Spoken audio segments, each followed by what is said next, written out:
नमस्कार दोस्तों, study glows में आपका बहुत बहुत स्वागत है। इस लेक्चर में हम कोविड-19 महामारी या कोरोना वायरस का इम्पैक्ट रेमिटेंसेस पर देखेंगे। वर्ल्ड बैंक ने भी इसके संदर्भ में एक रिपोर्ट जारी की है, उसके आंकड़े और फैक्ट्स को भी इस लेक्चर में देखेंगे। अगर आपको कोई भी क्वेरी है तो आप मेरी फेसबुक प्रोफाइल राशि सिंघल पर पूछ सकते हैं, मैं ज़रूर आंसर करूँगी। चलिए देखते हैं कि रेमिटेंसेस पर क्या इफ़ेक्ट पड़ रहा है कोरोना वायरस का। देखिए, सबसे पहले जान लेते हैं कि रेमिटेंस क्या होता है। देखिए, रेमिटेंस जनरली जो हमारे माइग्रेंट वर्कर्स या जो हमारे इंडियंस बाहर की कंट्रीज़ में काम कर रहे हैं, वो जनरली जो पैसा इंडिया में भेजते हैं अपनी फैमिलीज़ को कि वो अपना वेलबींग, अपना हेल्थ पर, अपना एजुकेशन पर या अपना लाइवलीहुड अच्छे से अर्न कर सके, उसको कहते हैं रेमिटेंस। मतलब दूसरी कंट्रीज़ में जो इंडियंस काम कर रहे हैं वो इंडिया में जब पैसा भेजते हैं तो दैट इज़ कॉल्ड रेमिटेंस। देखिए, सेंडर जनरली इमिग्रेंट होता है और वो अपने रिलेटिव्स को पैसा भेज रहा होता है। और मैं आपको बता देती हूँ कि remittance largest source of income होती है लो इनकम कंट्रीज़ में और डेवलपिंग नेशंस में।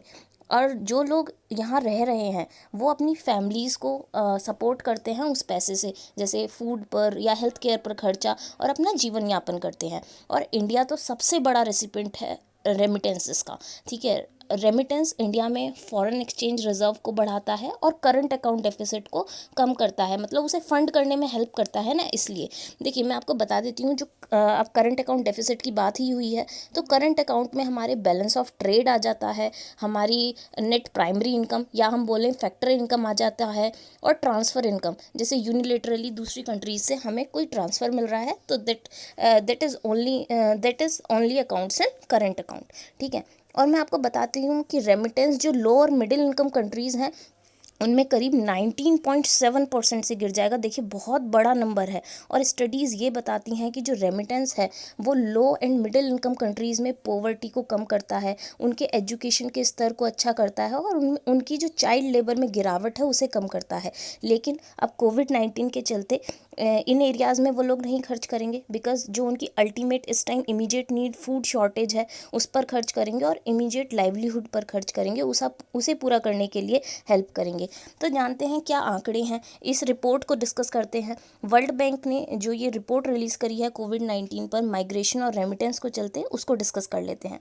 देखिए, इस रिपोर्ट के अनुसार इंडिया में जो रेमिटेंस है वो 23% तक फॉल कर सकता है 2020 में, राइट। मतलब 83 बिलियन लास्ट ईयर हमें रेमिटेंस आई थी, वो 64 बिलियन इस ईयर घटकर रह जाएगी। और पाकिस्तान में भी ये आंकड़े कुछ सेम ही हैं, 22% तक गिरेगा, वहाँ 17 बिलियन तक ही इस बार रेमिटेंसेस आ पाएंगी। और विश्व भर में हम इसकी गिरावट देखें तो 20% से रेमिटेंसेस कम हो जाएंगी। देखिए, ये जो अनुमानित फॉल है वो इसलिए है बिकॉज इकोनॉमी में क्राइसिस चल रहे हैं। क्राइसिस क्यों चल रहे हैं? कोविड-19 के चलते। और इन क्राइसिस के चलते वर्कर्स को अपने एम्प्लॉयमेंट, अपनी रोजगार से हाथ गंवाना पड़ रहा है। तो अब एम्प्लॉयमेंट नहीं होगा तो वेजेस नहीं मिलेंगी, और वेजेस नहीं मिलेंगी तो रेमिटेंसेस नहीं आएंगे। वो अपनी फैमिलीज़ को कैसे पैसा भेजेंगे, कहाँ से भेजेंगे? ठीक है, तो माइग्रेंट वर्कर्स का जो वेजेस और एम्प्लॉयमेंट में फॉल है उसकी वजह से ये फॉल देखा जा रहा है।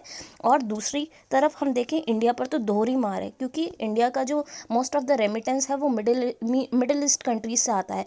और वहाँ की हालत हम देख ही रहे हैं कि क्रूड प्राइसेस में कितना ज़्यादा फॉल है, जैसे कि सऊदी अरेबिया और यूएई में। वहाँ हमारे वर्कर्स बहुत ज़्यादा काम करते हैं और बहुत सारा पैसा इंडिया में रेमिटेंस के तौर पर भेजते हैं। अब इन गल्फ़ कंट्रीज़ में और या फिर विश्व भर में कहीं भी काम कर रहे हैं तो इनकम का लॉस तो उन लोगों को हो ही रहा है। और जब क्रूड ऑयल के प्राइसेस गिर रहे हैं तो उनको अपनी एम्प्लॉयमेंट से हाथ गंवाना पड़ेगा, और जब एम्प्लॉयमेंट से हाथ गंवाना पड़ेगा तो रेमिटेंस इनकम नहीं भेज पाएंगे हमारी कंट्री में। तो इससे हमें बहुत ज़्यादा लॉस है, इंडिया को तो ज़्यादा ही लॉस है, क्योंकि 50% इंडिया के जो लोग हैं वो मिडिल ईस्ट कंट्रीज़ में काम करते हैं।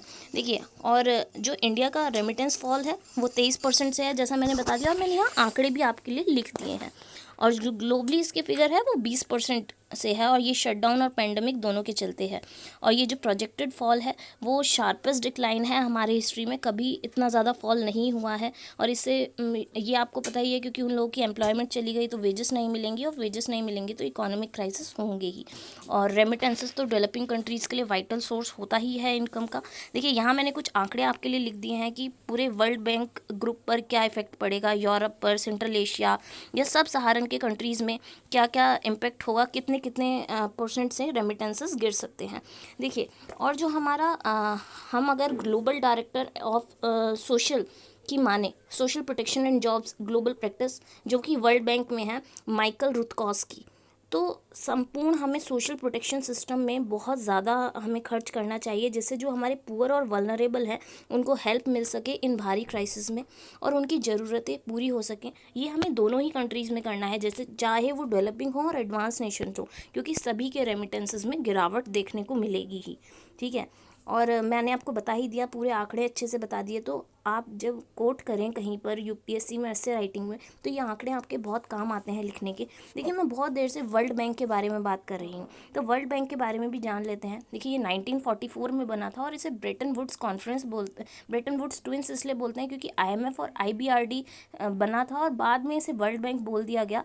वर्ल्ड बैंक में करीब 189 कंट्रीज़ हैं। इसके प्रेसिडेंट कमेंट सेक्शन में आप लिखकर मुझे बताएंगे। और वर्ल्ड बैंक को 5 समूहों का ग्रुप बोला जाता है, तो उन 5 समूहों के नाम भी आप कमेंट सेक्शन में लिखकर बताइए।